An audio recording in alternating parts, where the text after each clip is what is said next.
When you are in the state that I'm talking about, what from the former point of view would have appeared to be nothing more than ordinary everyday life is suddenly seen to be a magical process. Absolutely weird. So that you can see that you might be just rubbing around in some ash. It becomes perfectly obvious that that's the whole point of the universe. Incredible. I mean, it's all there. Infinity in the grain of sand and everything. But that's it. And you look at other people rushing around and people going about their business every day, serious. I've got to get there, I've got to make this thing. And they're quite mad. You feel sorry for them. You don't feel angry at them. But they're quite mad. They don't realize that now is it. That's where it's all going, as well as where it all comes from. The Alpha and the Omega is now. The whole surround of us is completely magical.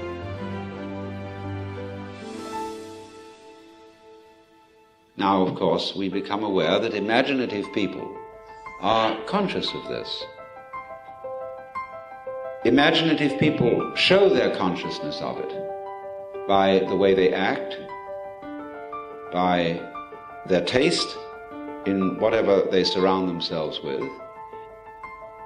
You begin to notice that there are some certain people with whom you either have great accord or great fear, because they're not ordinary, because they have an atmosphere of magic. They have imagination, and they're not hiding under an attempt to conform to the ideal of being ordinary. And the artistic people are here. There are also people you can call relaxed people. Relaxed society is a very wonderful class of people. They're not on edge. You know, there are some people who are edgy all the time, and you feel that your very presence around their place is a mess. But relaxed people have what in Arabic is called barakah. It means divine grace, but it also means the quality of an old frying pan that has had long years of use and is just perfect. That's barakah. And there are people like that too, you see.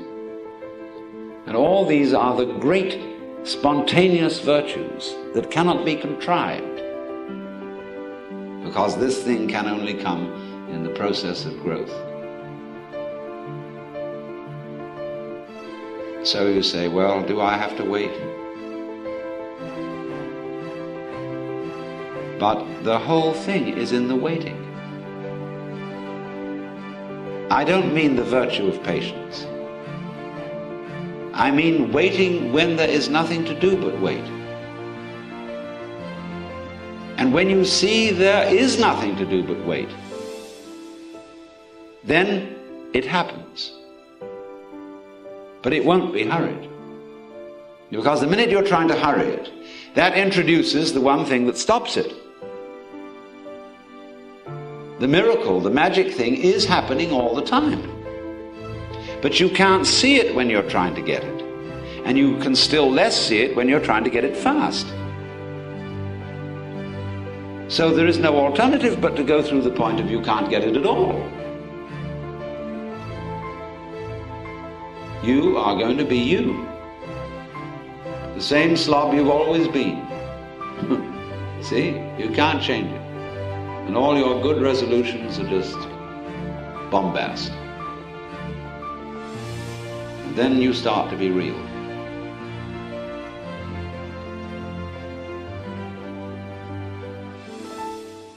So just as in traveling or in ordinary relations with your friends every day, these gorgeous things happen of themselves. Those are the true pleasures. So at the level of mystical experience, the most astounding insights, where you can go into the deep, most trivial, everyday affairs, as containing the entire secret of the universe. Any point becomes the takeoff point, because there's a principle in operation which the Japanese call jiji muge.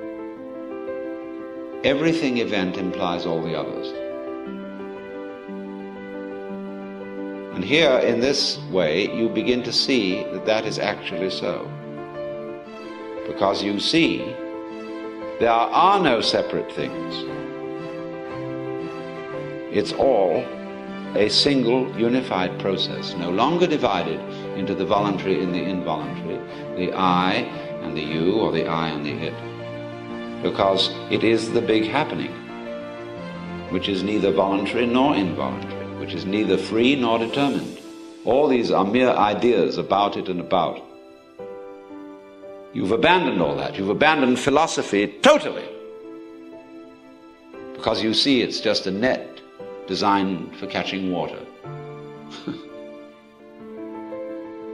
And when all that's gone, and that whole attempt to clutch life, to capture the pleasure, has disintegrated, there it is.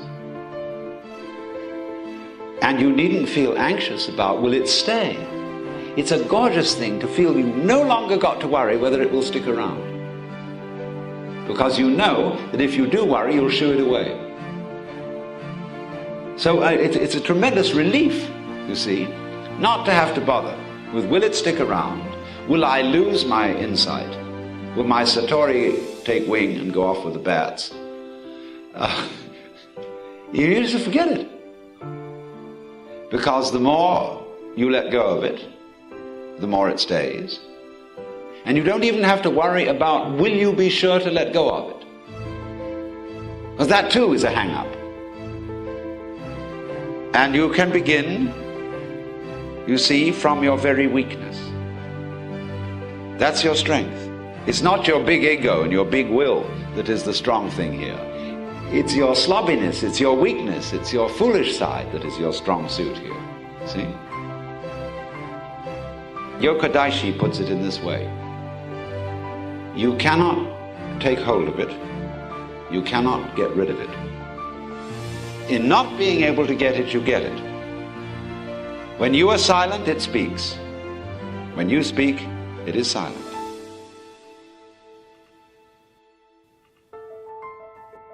The great gate is wide open, and nobody obstructing it.